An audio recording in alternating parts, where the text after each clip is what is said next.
and ethical teachings of Prophet Muhammad, peace be upon him, are going to remain as a source of inspiration to millions of people, and by the way, Muslims and non-Muslims.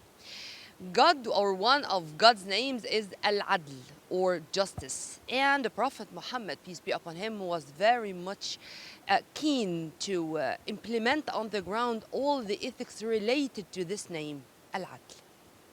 Justice, equality, and brotherhood.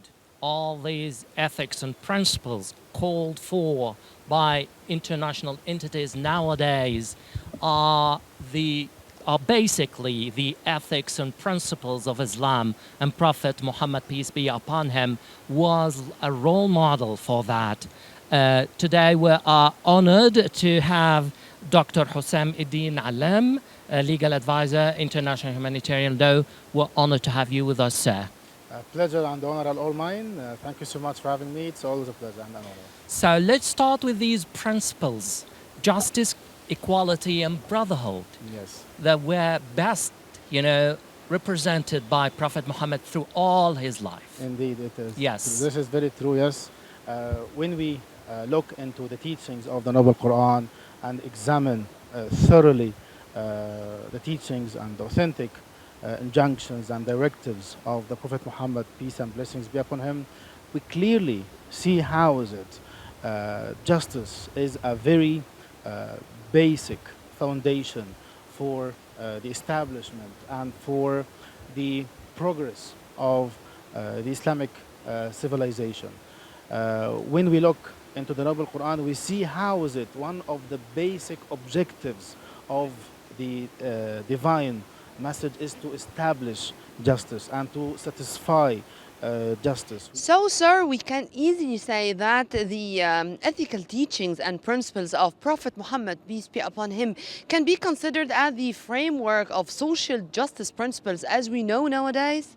This is actually very true, and as I mentioned, and I repeat, because this is a very important point to emphasize in this regard. How is it Prophet Muhammad, peace be upon him, in this regard in particular, stands as a forerunner when it comes to achieving the ethics, the foundations, the benchmarks, and the requirements of achieving a thorough social justice system. And let me here pinpoint a particular incident that took place during the time of Prophet Muhammad, peace be upon him, and that was the case when a woman who happened to be from a noble tribe, she was accused and she was found guilty of stealing. And as was customary before the mission and the advent of Islam and the mission of Prophet Muhammad, peace be upon him, some people tried to intercede so that she would be exonerated and she would be able to get away with it. But the Prophet, peace be upon him, was very clear and very decisive in this regard, as he clearly stated that the number one reason for the decline and the downfall of the civilizations before you was their disregard for justice. So that if the weak and the vulnerable in the society are found guilty, justice is observed against them. However, if someone who is from a high status or from a higher class commits the same crime and found guilty of the same crime, they would find a reason to miscrew and to avoid establishing justice. So here the Prophet, peace be upon him, mentions a clear benchmark for the success and for the prosperity and for the development, the continuous and the sustainable development of any society, of any civilization, to remain healthy and moving forward is the establishment of justice. And not only this, rather when we look into the uttering of the Prophet peace be upon him and the teaching of the Prophet peace be upon him in this regard in particular,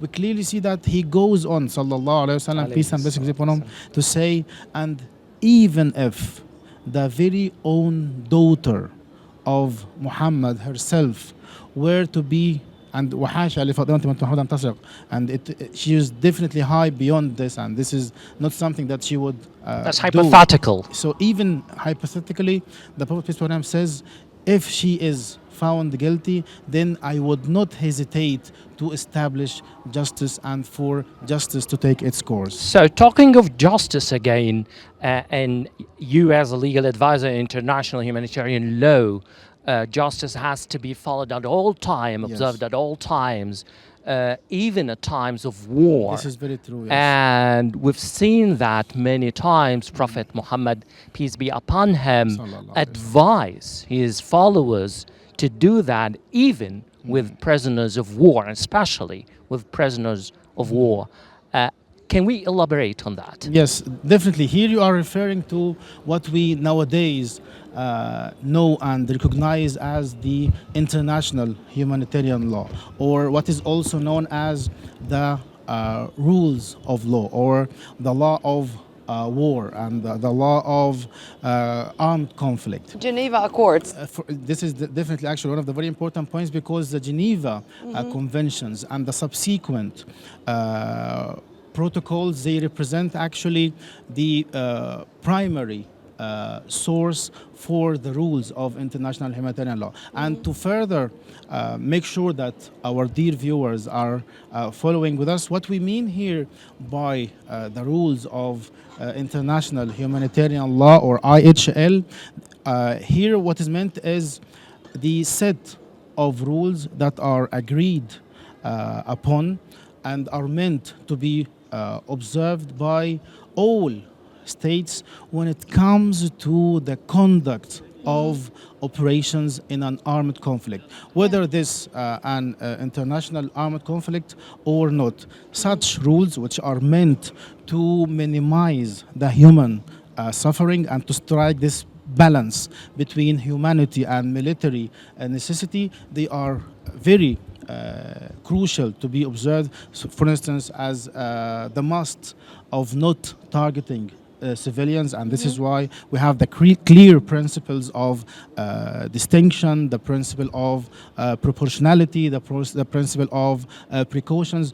All these are very important principles that are to be observed when it comes to the conduct of war. And in this regard, in particular, we clearly also see how that Prophet Muhammad, peace be upon him, with his noble teachings in this regard, he represents a forerunner and a torch bearer. As we clearly see, as you mentioned, Mr. Muhammad, in various instances, how is it the Prophet, peace be upon him, would ensure that he would guide, remind, and urge the companions before their engagement in any combative operation, that they have to be, first of all, merciful, and that they are not allowed to target civilians, those who are not engaged or involved in carrying arms. Then therefore it is completely prohibited to target them, especially the most vulnerable, like women and the Children, elderly, minors, stuff like and that. children. And sir, this is going to lead me to ask about this equation or this balance between justice and mercy. Yes. And here I'd like to mention the way Prophet Muhammad, peace be upon him, re-entered Mecca victoriously after the expansion Yes. of the message of Islam. And when he said it that clear, Yes. if anyone is cultivating his land, if Yes. anyone is at his home, Yes. if anyone, and do not even touch a woman or a minor or a child. Yes. How do you see, sir, or how we can explain or clarify more the balance between mercy and justice according to our Prophet? Yeah, this is an incident that actually encapsulates and summarizes the absolute justice, both justice and mercy of the message of Islam and the mission of Prophet Muhammad, peace be upon him. When you look at the life of the Prophet, all the challenges, all the injustices that the Prophet and his companions had to go through and endure, it would make sense to anyone to say this will definitely be payback time.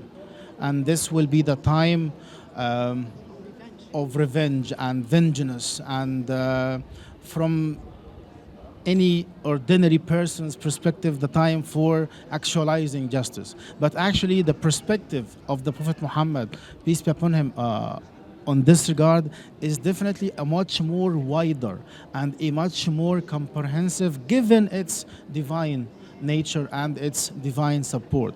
So we clearly see how is it he puts in very clear words that this is the day of al-marhama, that this is the day of showing mercy. And he even raises the question, what do you think that I'm going to do? So he raises actually the question. And in spite of everything, they know and they say, you are a noble son and you are the son of a noble brother. And it is at this point where history has its ears clearly vigilant and active, and to be recipient and cognizant of these immortal words of the Prophet Muhammad, peace be upon him, as he says, "Idhabu fa antum at-tulqa." That's go, or you are free to go. After he made it clear that whoever enters his home, he shall be safe. Whoever enters the Kaaba, he shall be safe.